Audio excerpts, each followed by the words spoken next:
Πώς συνδέεται η Μυτιλήνη, το Μίνι Κούπερ, ένα καφενείο με το περίεργο όνομα Αλάμπρα, μία λέσχη και ένα μουσείο?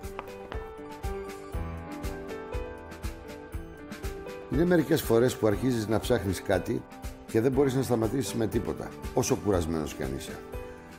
Ανυπομονείς για το επόμενο στοιχείο, για την επόμενη εικόνα, για εκείνο το κομμάτι του παζλ που λείπει. Αυτό μου συνέβη όταν φύσηξε ένας άνεμος από τη Μυτιλήνη και έφτασε στα χέρια μου μια ιστορία.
Αν κάποιος έβλεπε στο σινεμά το πώς δημιουργήθηκε αυτό το εργοστάσιο, θα έλεγε ότι αυτά τα πράγματα δεν συμβαίνουν στη ζωή.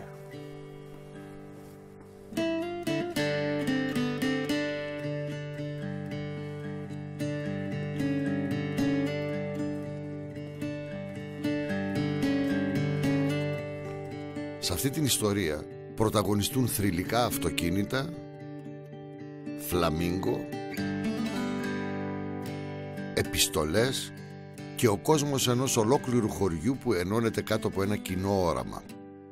Οι αστεί της λέσχης και οι εργάτες του καφενείου ξεπερνούν εμπόδια, ενώνονται και δημιουργούν αυτό το ιστορικό κοινοτικό ελαιοτριβείο που σήμερα είναι το Μουσείο Βιομηχανικής Ελαιουργίας Λέσβου.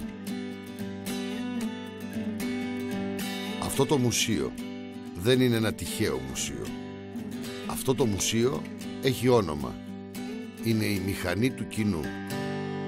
Αυτός θα ήταν ο τίτλος της ταινίας.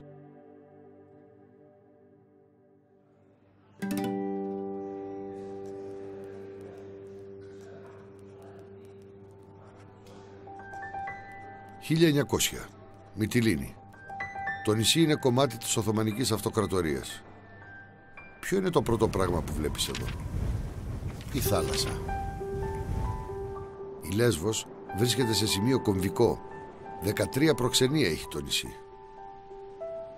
Απέναντι ζουν πλούσιοι και μορφωμένοι γείτονες, οι Μικρασιάτες. Από εδώ τα καράβια φτάνουν μέχρι τη Μαύρη Θάλασσα και την Αίγυπτο. Στα αμπάρια τους μεταφέρουν πολύτιμο ελαιόλαδο, το λάδι που διαμορφώνει τις τείχες του νησιού. Οι δρόμοι του λαδιού αλλάζουν το νησί. Οι έμποροι ταξιδεύουν στις Μητροπόλεις και στα μεγάλα λιμάνια. Βλέπουν από κοντά τις τεχνολογικές εξελίξεις του αιώνα. Έτσι αποκτούν νέες καταναλωτικές συνήθειες και αρχιτεκτονικά πρότυπα. Η ζωή τους αλλάζει.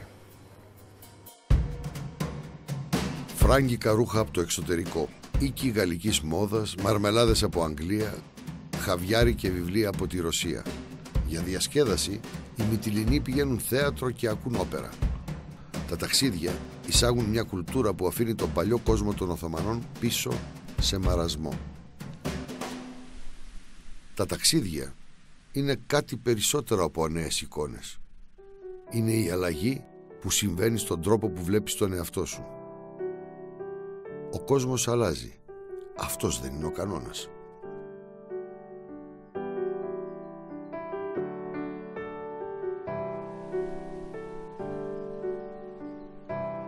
Πριν γίνει εδώ που είμαστε η μηχανή του κοινού, όλο το χωριό πηγαίνει τις ελιές του ακριβώς απέναντι. Εκεί βγάζουν το λάδι του στο ιδιωτικό ελαιοτριβείο ενός άρχοντα της εποχής, του James Αριστάρχη Μπέι.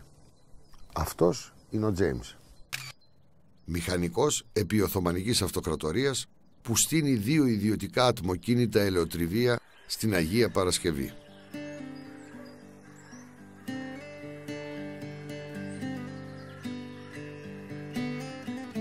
Ο Αριστάρχος Τζέιμς ήταν ο πρώτος ο οποίος είδε ότι η περιοχή αυτή ήταν μια μεγάλη περιοχή η οποία κατέβαζε πάρα πολλές ελιές. Γι' αυτό αποφάσισε να κάνει εδώ ένα ατμοκίνητο εργοστάσιο. Εδώ δούλευαν οι άνθρωποι σχεδόν γυμνοί. Δηλαδή τι εννοώ, με πανταλόνι μέχρι το γόνατο, το οποίο το έλεγαν την εποχή εκείνη ματζούρκο. Φόραγαν από πάνω ένα πουκάμισο πολύ λεπτό και μπροστά δερμάτινη δέρμα, προβιά δηλαδή. Το λάδι που έπεφτε πάνω τους προξενούσε δερματικές παθήσεις.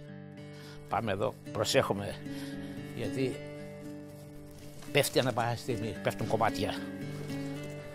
Εδώ μέσα έζησε την περισσότερη ζωή του ο πατέρας μου, μέσα στο θόρυβο, μέσα στη φασαρία. Εδώ μέσα ήταν το ζυγιστήριο, καθόταν στο αναλόγιο αυτό και έγραφε, ζύγιζε, εδώ έγραφε. Και εδώ βιβλία.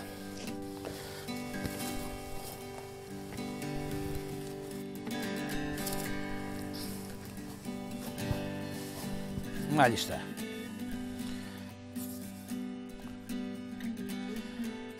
Εδώ είναι τα γράμματα του πατέρα μου. Χρονών δουλειά. Εδώ, 14 Ιουλίου, ημέρα Τετάρτη. Εισπράξεις 743 δραχμές.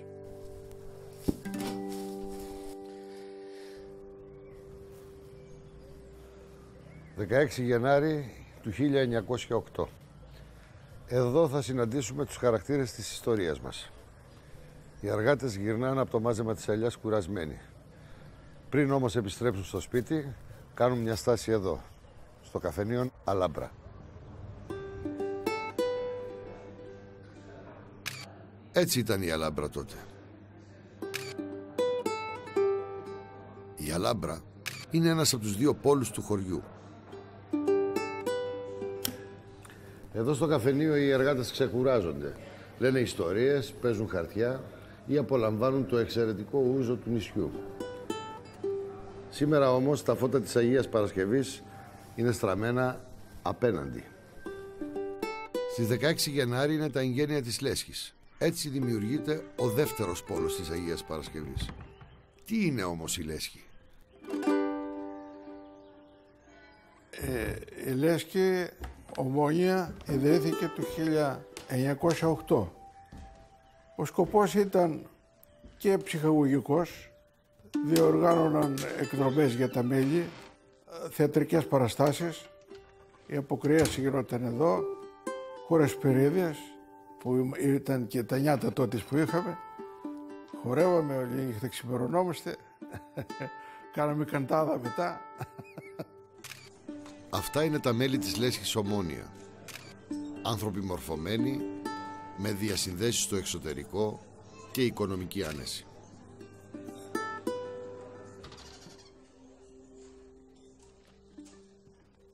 Λέγομαι Μιχάλης Γουδής, έχω κάνει 6 χρόνια αντιπρόεδρος και 12 χρόνια πρόεδρος.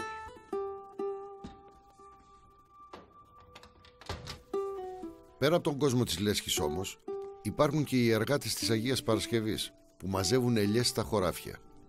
Εγώ από τη Λέσχη δεν θυμάμαι, γιατί δεν πήγαινα, δεν ευκαιρούσα για να πάω. Πήγαινα καθημερινώς και δούλευα. Ελιές? Από 9 χρονών μαζεύω ελιές. 3 ώρες μακριά με τα πόδια και 3 να γυρίσουμε. Παγωμένες αμαντανελιές. Το παραγιόν το λέγαμε εμείς, τώρα πώς θα το πείτε δεν ξέρω. Μας έκανε κάτι με το ξύλο, τσίτα το λέγαμε. και τη βγάζαμε από τη γη τελιά. Μία ελιά δεν αφήναμε μέσα στο χωράφι. Γιατί άμα έρχονταν το αφεντικό και 2 ελιές. Τα μέλη ήταν μορφωμένοι άνθρωποι, ήταν γιατροί, δάσκαλοι, καθηγητές, επαγγελματίες, αγρότες. Καλή κοινωνία ανέβαινε πάνω στο... Και όποιος ήθελε να ήταν πλέον μια συνδρομή μικρή.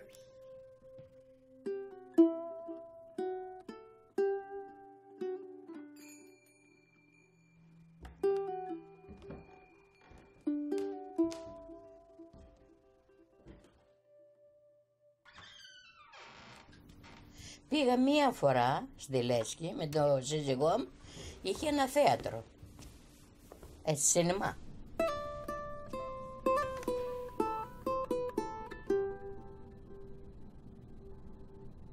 Μόλις έπαιξε 2 σκηνές, κάνε 4ο. Λοιπόν, λέω στον άντρα μου, φεύγει Μαρίτσα.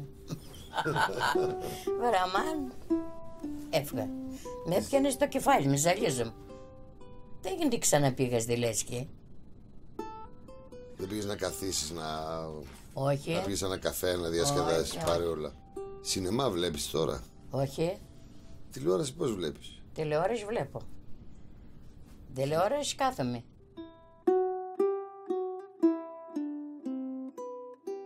Ιδρυτικά μέλη είναι Παρασκευαίδης, ήταν ο Σωκράτης ο Παπαδόπουλος.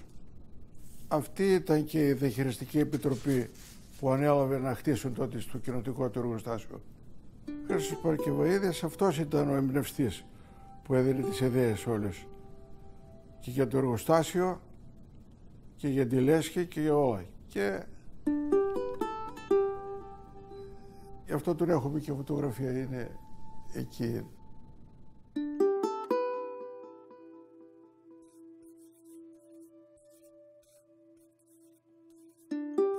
Σε αυτό το χωριό οι άνθρωποι ορίζονται από την ελιά και το λάδι. Αυτά τα δύο μοιράζεται η Λέσχη με την Αλάμπρα. Μοιράζονται όμως και ένα κοινό πρόβλημα. Ένα αγκάθι στις σχέσεις των παραγωγών με τα ιδιωτικά ελαιοτριβεία. Τα ταγαρέλαια. Εδώ συναντάμε το πρόβλημα. Τα δύο ιδιωτικά ελαιοτριβεία μηχανεύονται τρόπους να αυξήσουν τα κέρδη τους. Μετά τη συμπίεση του ελαιοπολτού, το νερό και το λάδι μένουν για καιρό σε μεγάλα δοχεία για να ανέβει το λάδι πιο πάνω και να μείνει το νερό κάτω. Στα ιδιωτικά ελαιοτριβεία όμως, αφού φύγει το νερό, αφήνουν πονηρά την κάνουλα ανοιχτή και τρέχει λάδι που κατά λάθος πέφτει στις δεξαμενές μαζί με το νερό. Αυτό το απόθεμα περνάει κρυφά κάτω από το έδαφος και γεμίζει τα ταγάρια. Εξού και τα ταγαρέλαια.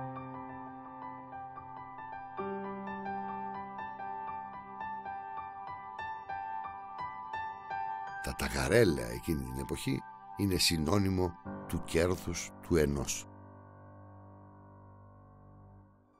Η κοινότητα αντιδρά. Η Λέσχη και η Αλάμπρα για πρώτη φορά σμίγουν. Άρχοντες και εργάτες ενωμένοι οραματίζονται τη δημιουργία αυτού εδώ του ελαιοτριβείου. Ενός ελαιοτριβείου που θα το διαχειρίζεται η κοινότητα και που τα κέρδη του θα δίνονται για το κοινό καλό. Τη μηχανή του κοινού, που τώρα είναι ένα μουσείο του εαυτού του. Κύριε Ιεροκλή, άφησα τα στοιχεία που μου ζητήσατε εδώ στη Λέσχη.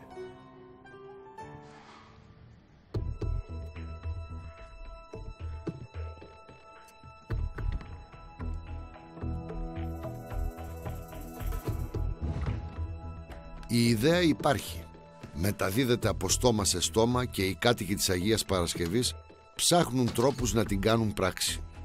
Ακολουθεί ανοιχτή συνέλευση, εκλέγεται μια επιτροπή διαχείρισης και λαμβάνονται οι πρώτες 3 στρατηγικές αποφάσεις.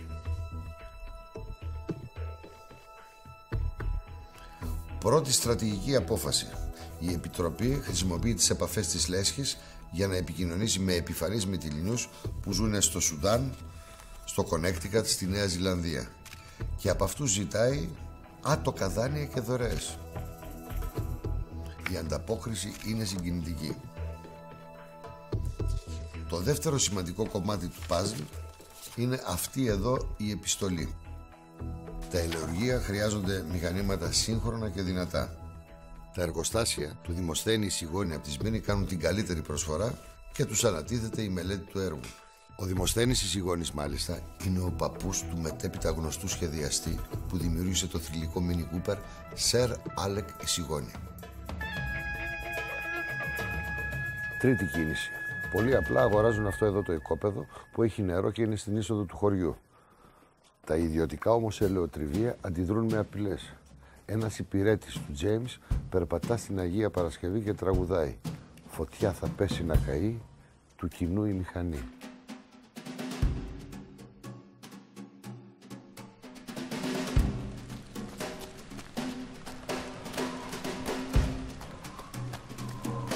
Μαΐου 1910. Ο Χρήστος Παρασκευαίδης, το θρυλικό μέλος της λέσχης, φτάνει εδώ όταν ακόμα δεν υπάρχει τίποτα.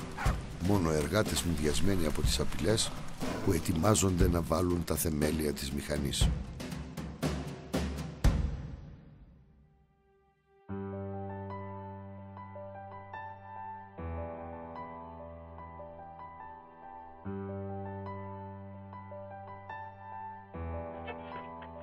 Εγώ νομίζω ότι μία πόλης όταν εν το συνόλο ευτυχεί περισσότερον ευνοεί τους ιδιώτας παρά όταν ευτυχεί ως προς τον ατομικό πλούτο των πολιτών.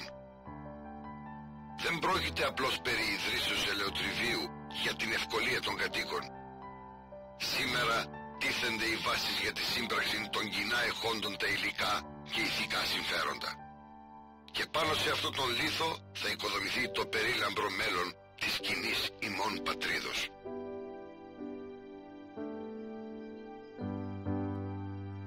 Ο λόγος του Παρασκευαίδη είναι καθοριστικός. Έτσι, η στέγη του κοινοτικού ελαιοτριβίου γίνεται η μοναδική σιδερένια στέγη του χωριού. Και ένας εργάτης απαντάει στο δύστιχο του υπηρέτη. Ελάτε τώρα να την κάψετε. Η λέσχη βρίσκει τα χρήματα και πολλοί εργάτες δουλεύουν εθελοντικά. Αυτός είναι ο τρόπος που βρίσκει ο απλός κόσμος για να συνεισφέρει στο κοινό όραμα. Έτσι μπαίνει ο θεμέλιος λίθος της μηχανής του κοινού. Η κατασκευή του κτηρίου ολοκληρώνεται και το μόνο που λείπει είναι η καρδιά του εργοστασίου, η ατμομηχανή του Σιγώνη από τη Σμύρνη.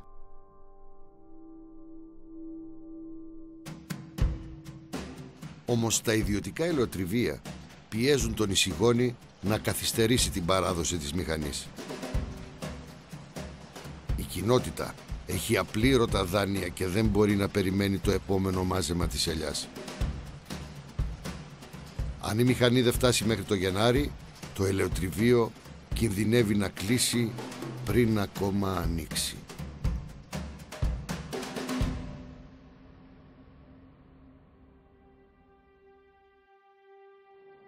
Ο Χρήστος Παρασκευαίδης αποφασίζει να ταξιδέψει ο ίδιος στη Σμύρνη για να επιβλέψει τη συναρμολόγηση της μηχανής. Τηλεγράφημά του ανήμερα τα Χριστούγεννα του 1910. Ο εξοπλισμός θα αποπλεύσει την Τετάρτη. Οι κάτοικοι της Αγίας Παρασκευής συγκεντρώνονται στο λιμάνι και περιμένουν το πλοίο να φτάσει.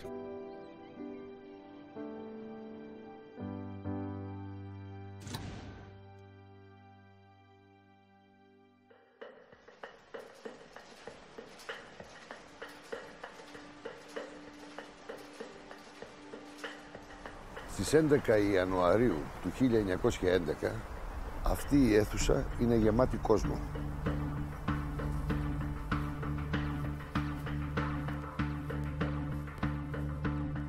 Η ατμομηχανή φτάνει έγκαιρα και έτσι το τελευταίο κομμάτι του παζλ τοποθετείται στη θέση του.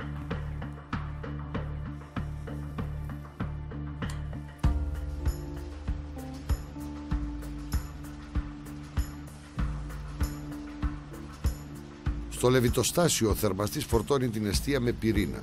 Ο πυρήνας ζεσταίνει νερό και παράγει ατμό. Ο ατμός μέσα από σωλήνες μεταφέρεται δίπλα στο μηχανοστάσιο. Εκεί η ατμομηχανή τον μετατρέπει σε κινητική ενέργεια και από αυτόν τον κεντρικό άξονα η κίνηση μεταφέρεται σε ολόκληρο το εργοστάσιο.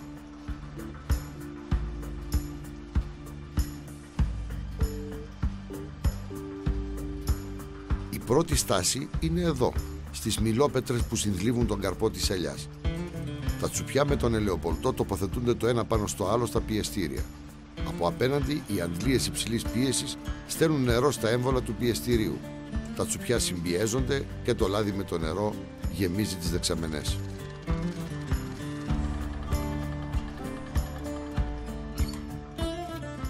Η μηχανή του κοινού είναι ένα σύγχρονο και αποδοτικό ελαιοτριβείο που πάνω του προβάλλεται το πείσμα και η θέληση μιας ολόκληρης κοινωνίας.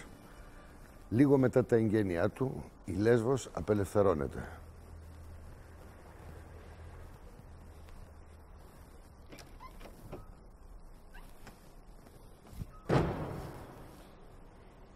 Το 1913 η κοινότητα παραχωρεί ένα ποσοστό από τα ταγαρέλαια στον Εθνικό Στόλο. Οι παραγωγοί πλέον τρέχουν στη μηχανή του κοινού και έτσι το δεύτερο ελαιοτριβείο του James κλείνει.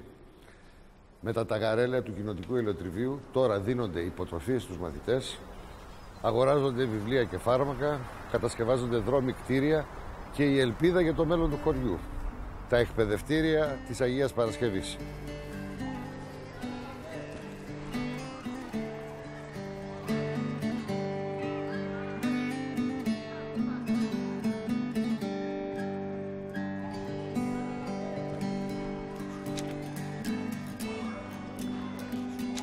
Σε αυτό το σχολείο μαθητεύουν όλοι, πλούσιοι και φτωχοί. Τα παιδιά των μελών της λέσχης, αλλά και των εργατών του καφενείου. Τα μαθήματα γινόταν σε σπίτια, παλιά σπίτια και στο γυναικογείτη της εκκλησίας. Αποφασίσαν να χτίσουν το σχολείο αυτό, αφού είχαν και τα έσοδα από το εργοστάσιο. Εγώ πήγα στα κακά χρόνια της κατοχής στο σχολείο. Πέραμε κάθε πρωί από ένα ξύλο και πήγαμε για να ανάψουμε τη σόμπα και όποιος δεν πήγαινε στο ξύλο στο σχολείο τον διώχναν. Θα πάει πίσω να πάρει το ξύλο για να θερμανθούμε. Είναι το ωραιότερο σχολείο της Ελλάδος. Τι θυμάμαι τις δασκάλια. Η κυρία Πόπη, μια σειρά αγόρια, μια σειρά κορίτσια. Είμαστε 70 παιδιά μέσα στην τάξη, 50. Βγαίναμε διάλειμμα, αλλά δεν μας πρόσεχε κανείς όπως προσέχει τώρα να μάθουμε γράμματα. Ναι, ήταν δάσκαλοι που δεν τους θυμάμαι μόνο εγώ, τους θυμούνται όλοι. Γιατί τους θυμούνται, γιατί τους έμαθαν γράμματα. Τους εκτιμούσαν, ήταν δάσκαλοι με όλη τη σημασία της λέξεως. Δηλαδή και με τον τρόπο ζωής τους έδειχναν το παράδειγμα. Δεν τους έμαθαν με το γράμμα, τους έμαθαν και πώς να στέκουν στην κοινωνία.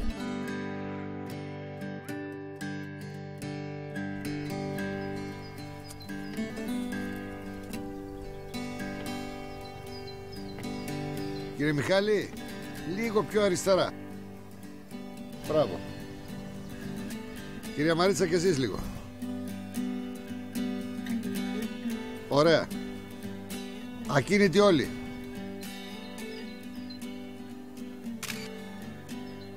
Οι άνθρωποι αυτοί, όπως οι πρόγονοί τους, άλλαξαν με τη σειρά τους τον κόσμο. Άφησαν ένα σχολείο και μια ιστορία για τους επόμενους. Και γι' αυτό είναι περήφανοι. Ο πόλεμος, η μετανάστευση, η ιστορία ανατρέπει τις ζωές τους. Όμως το κοινοτικό ελαιοτριβείο παραμένει μια σταθερά για αυτούς.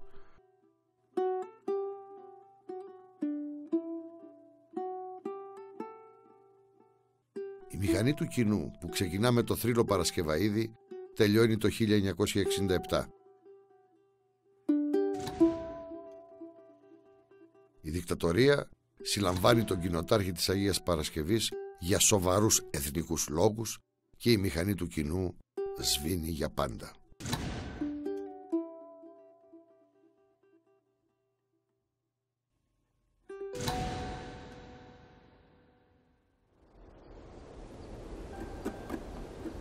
Οι δεκαετίες όμως περνούν και ο κόσμος αλλάζει. Αυτός δεν είναι ο κανόνας. Γιατί ο κόσμος προχωρά και η ζωή δεν είναι ποτέ σταθερή. Αυτά τα φλαμίγκο, όταν ζούσε η μηχανή του κοινού, ταξίδευαν εδώ μόνο για λίγους μήνες κάθε χρόνο. Τώρα ζουν μόνιμα δίπλα στο χωριό της Αγίας Παρασκευής, δίπλα στη μηχανή του κοινού. Πάντα κάτι πιο νέο έρχεται, ίσως πιο δυνατό και μερικές φορές καλύτερο. Το Πολιτιστικό Ίδρυμα του Ομίλου Πειραιώς προστατεύει από τη λύθη μια ιστορία που είναι πάνω και πέρα από το παρελθόν, το παρόν και το μέλλον και μας επιτρέπει να βρούμε ομοιότητες με τον εαυτό μας και με τους άλλους. Η μηχανή του κοινού είναι η μικρογραφία μιας ολόκληρης χώρας. Είναι ένα παράδειγμα υπέρβασης που το κοιτάς και νιώθεις περήφανος.